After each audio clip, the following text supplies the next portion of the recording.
Good morning students.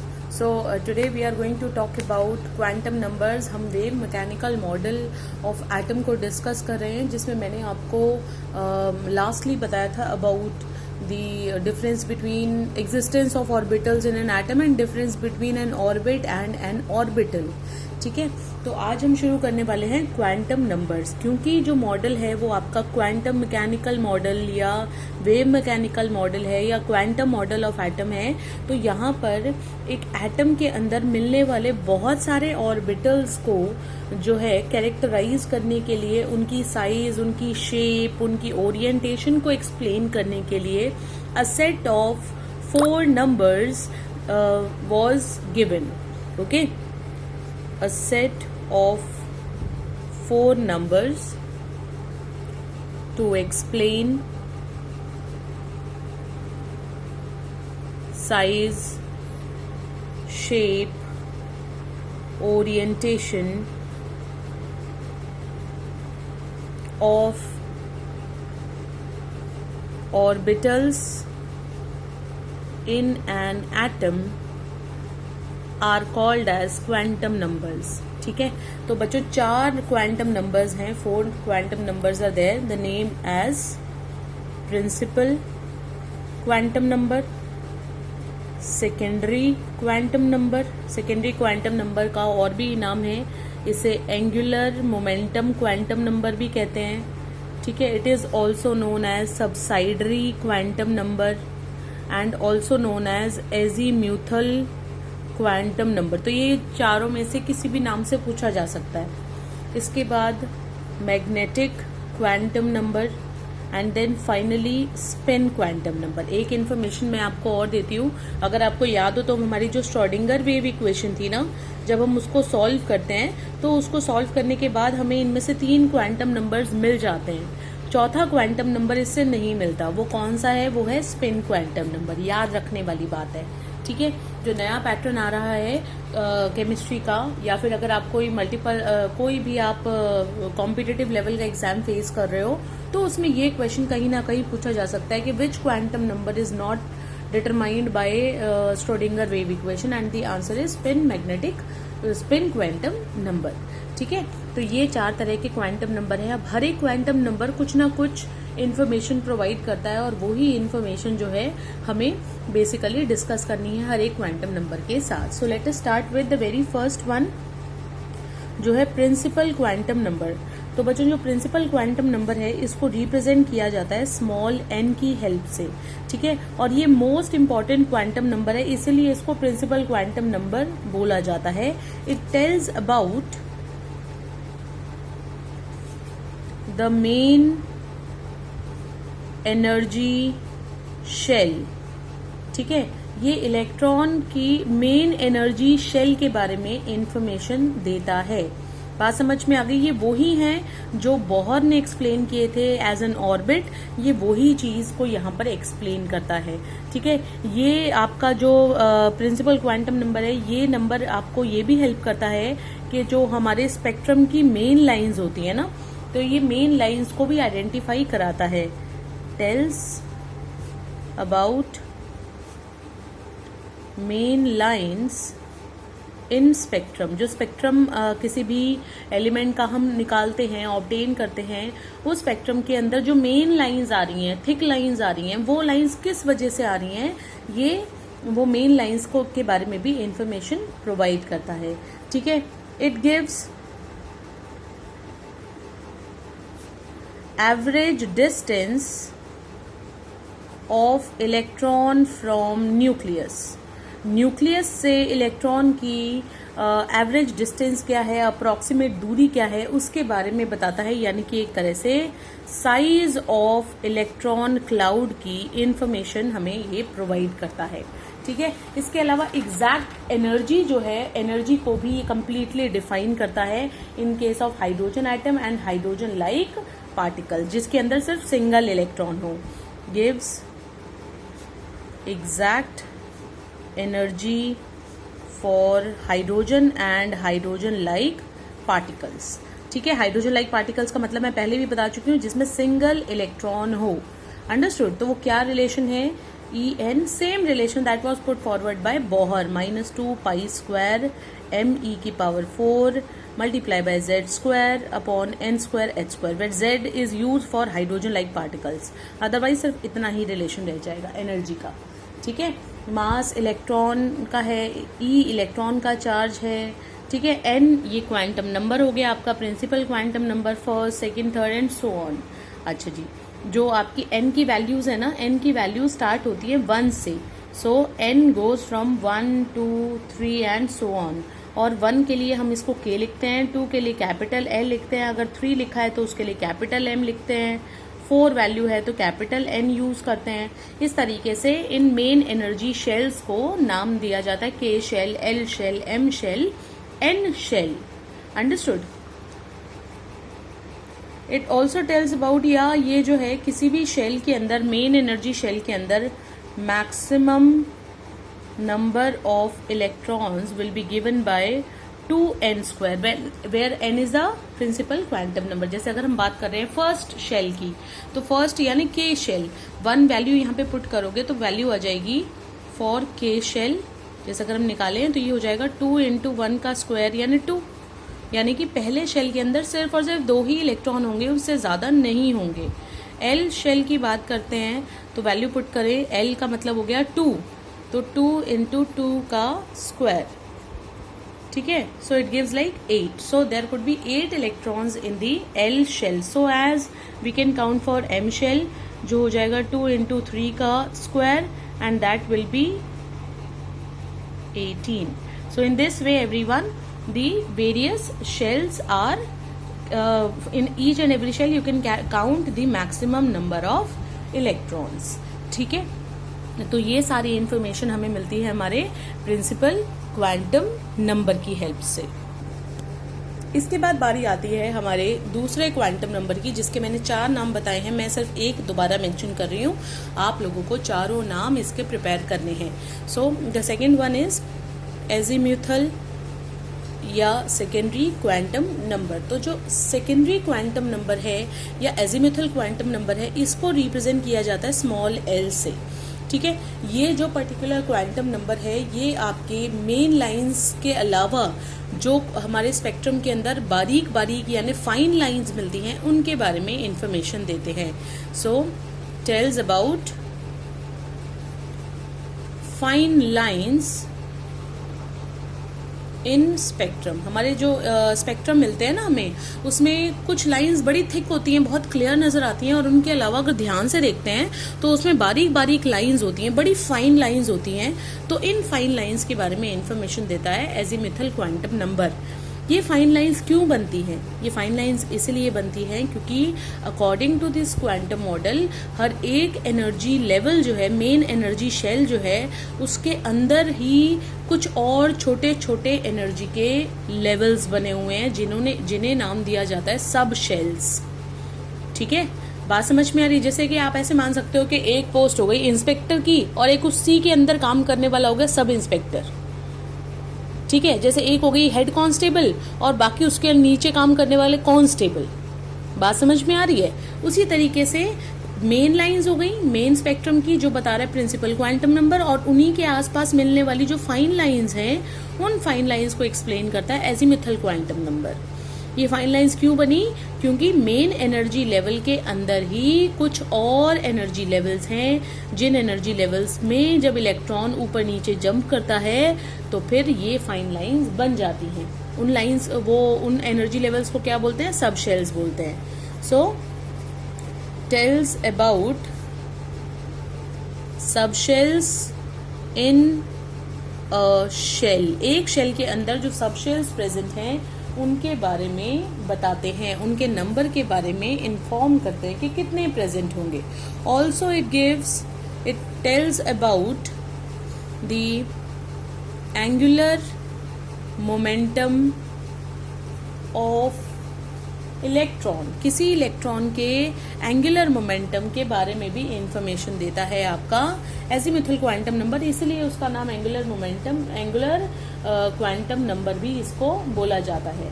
ठीक है, also it gives relation between gives information about relative energies of various subshells. एक subshell की comparison में दूसरे सबशेल की एनर्जी, जो एक ही शेल को बिलोंग कर रहे हैं, उनकी एनर्जी किसकी ज़्यादा है, किसकी कम है, इसके बारे में भी इंफॉर्मेशन देते हैं. ठीक है, समझ में आ गया. As well as it gives the shapes of various subshells present in a shell. एक शेल के अंदर कौन कौन से जो सबशेल्स हैं उनकी शेप्स के बारे में भी इंफॉर्मेशन प्रोवाइड करता है. जो आपका प्रिंसिपल क्वांटम नंबर L है, इसकी वैल्यू 0 से ले करके और n-1 तक होती है. हमने देखा था n की वैल्यू 1 से शुरू हो सकती है, वहाँ पर 0 हो ही नहीं सकता. और इनमें 0 से लेकर और n-1 तक की वैल्यूज प्रेजेंट होती हैं. इसका मतलब ये हुआ if n is equal to 1 तो L की वैल्यू हो जाएगी 0 ओनली, क्योंकि 1-1 कर रहे हो तो भी 0 ही आ रहा है. अगर n की वैल्यू है 2 तो L की वैल्यू हो जाएगी 0 भी होगी और साथ साथ 1 भी होगी. अगर n की वैल्यू है 3 तो L की वैल्यू होगी सबसे पहले 0, उसके बाद होगी 1 और इसके बाद होगी 2. जब तक n-1 आ नहीं जाता तब तक आपको सारी वैल्यूज लिखते जाना है. अगर आप इसको काउंट करोगे ना तो काउंट करने के बाद कितने आ रहे हैं, नंबर कितना आ रहा है, देखो नंबर ऑफ सबशेल्स कितने आ रहे हैं. एक ही वैल्यू आई थी तो 1 हो गया, 2 वैल्यूज आई तो मतलब 2 हो गए, 3 वैल्यूज आई मतलब 3 हो गए. इसका मतलब जो n की वैल्यू होती है नंबर ऑफ सबशेल्स भी उतने ही होते हैं. लेकिन कौन कौन से होते हैं उनको इस तरीके से डेजिग्नेट किया गया है 0, 1, 2. अभी नंबर्स तो जो हैं ये एक्चुअली में बड़े कंफ्यूजिंग हैं. इसी वजह से जो L से हमें अलग अलग वैल्यूज मिल रही हैं, नंबर्स मिल रहे हैं, इन नंबर्स को कुछ अल्फ़ाबेट्स की हेल्प से सिंबलाइज करते हैं. जैसे 0 अगर L की वैल्यू होगी तो हम उसके लिए यूज़ करेंगे सबशेल का name of subshell will be S. ठीक है, L is equal to 1 subshell का नाम हो जाएगा P, L is equal to 2 subshell का नाम हो जाएगा D, L is equal to 3 subshell का नाम हो जाएगा F, 4 के लिए हो जाएगा G, ठीक है, 5 के लिए हो जाएगा H. So it will go like this. और इनको स्मॉल में ही लिखना है आपने, S P D F G H.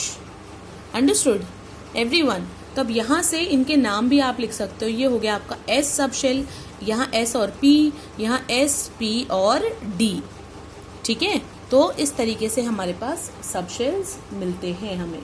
Understood. तो इसका मतलब ये हुआ जो हमारा K शेल है, ये कौन सा 1 था ना, 1 का मतलब K शेल. K शेल के अंदर सिर्फ एक ही सबशेल है जिसका नाम है S सबशेल है. L शेल के अंदर there are 2 subshells, S subshell and P subshell. इसी तरीके से n इज इक्वल टू 3 कौन सा था, M शेल.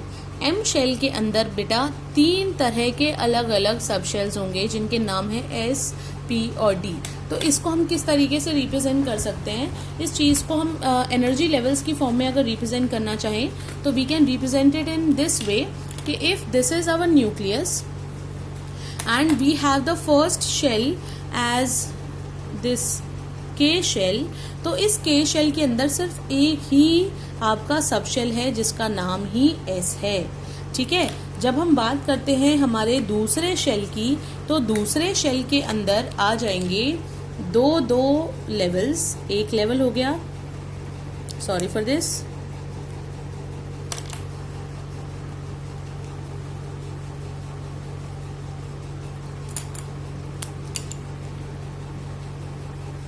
जैसे सपोज ये आपका सेकेंड लेवल है तो इस लेवल के अंदर 2 आपके क्या मिलेंगे आपको,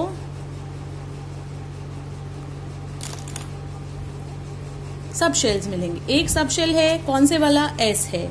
ठीक है, और एक सबशेल क्या है, P सबशेल है. ये दोनों मिलके क्या बना रहे हैं, ये दोनों मिलके बना रहे हैं आपका L शेल. पहले वाला कौन सा था, K शेल. K शेल में सिर्फ एक था, L शेल में 2 आ गए. और जब हम M शेल की बात करेंगे तो M शेल के अंदर आ जाएंगे 3. एक S सबशेल, एक आ जाएगा आपका P सबशेल और फिर एक आ जाएगा आपका D सबशेल. ये तीनों मिलके बनाएंगे एम शेल को, यानी एम शेल के अंदर अपने आप में 3 अलग अलग लेवल्स ऑफ एनर्जी हैं। कौन कौन से?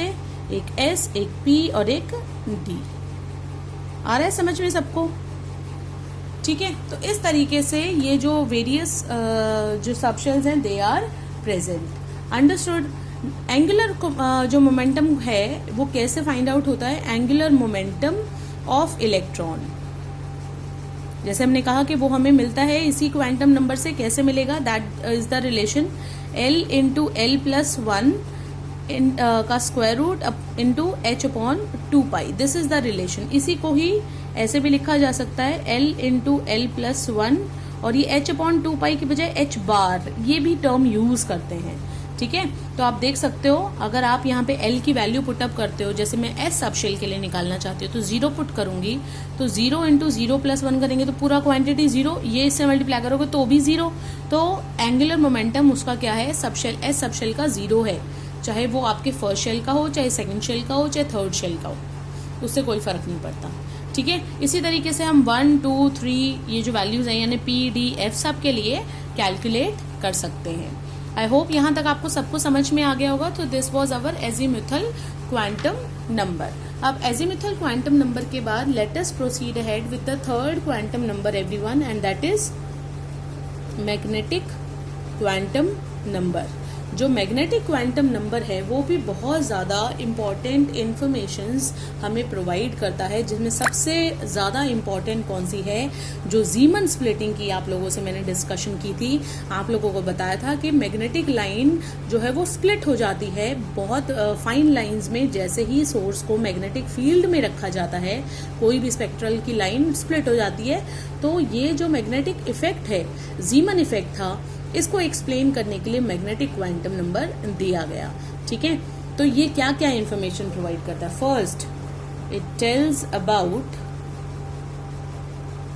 Orientation of electron in a subshell. एक सबशेल के अंदर इलेक्ट्रॉन की क्या क्या वेरियस ओरिएंटेशन का मतलब होता है स्पेस में उसका किस तरीके से झुकाव है। क्या वो एक्स एक्सिस की तरफ है, वाई की तरफ है, जेड की तरफ है, उनके बीच में है, कितने एंगल पे है, ये जो है ना, ये इंफॉर्मेशन को ओरिएंटेशन कहते हैं। तो इलेक्ट्रॉन एक सबशेल के अंदर किस तरीके से ओरिएंटेड है, ये इंफॉर्मेशन आपका मैग्नेटिक क्वांटम नंबर प्रोवाइड करता है। इसके बाद जो मैग्नेटिक क्वांटम नंबर है बच्चों, इसको हम स्मॉल m से रिप्रेजेंट करते हैं। कुछ बुक्स में इसको MS भी लिखा हुआ हो सकता है, बट आप इसको मैग्नेटिक क्वांटम नंबर m से ही दें। ML से रिप्रेजेंट हो सकता है, लेकिन आप इसको m से ही कर लीजिएगा। ठीक है, अच्छा जी। Second thing, it tells about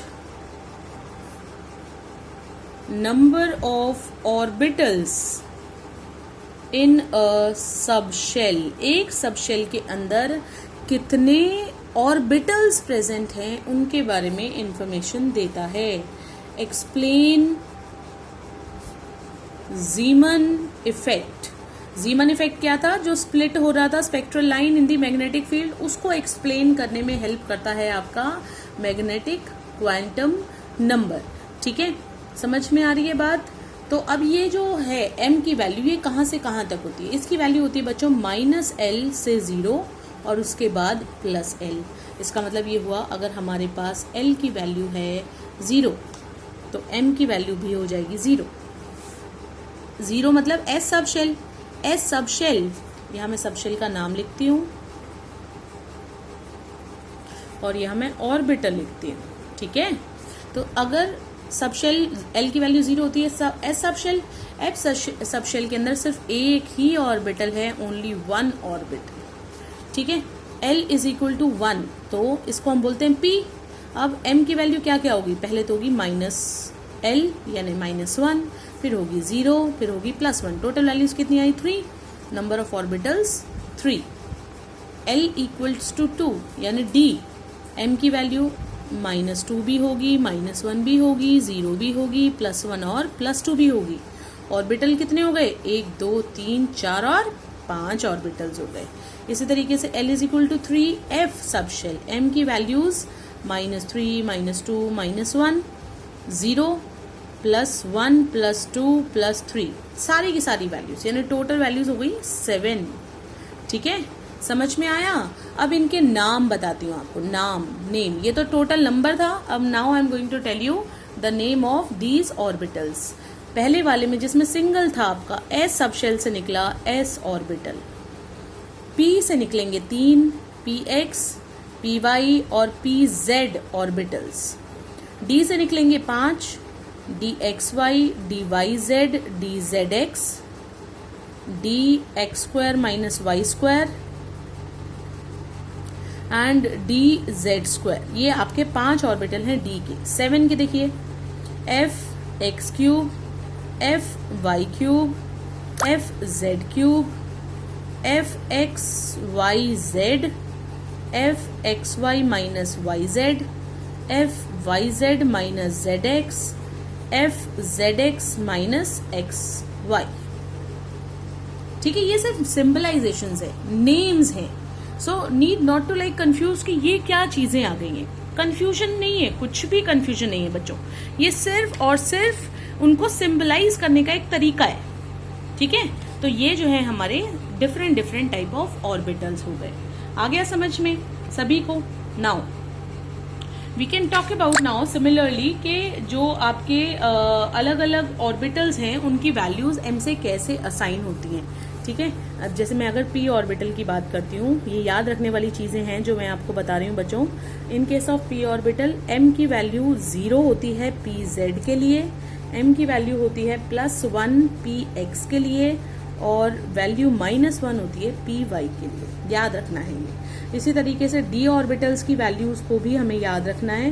D orbitals क्या क्या वैल्यूज हमें देते हैं?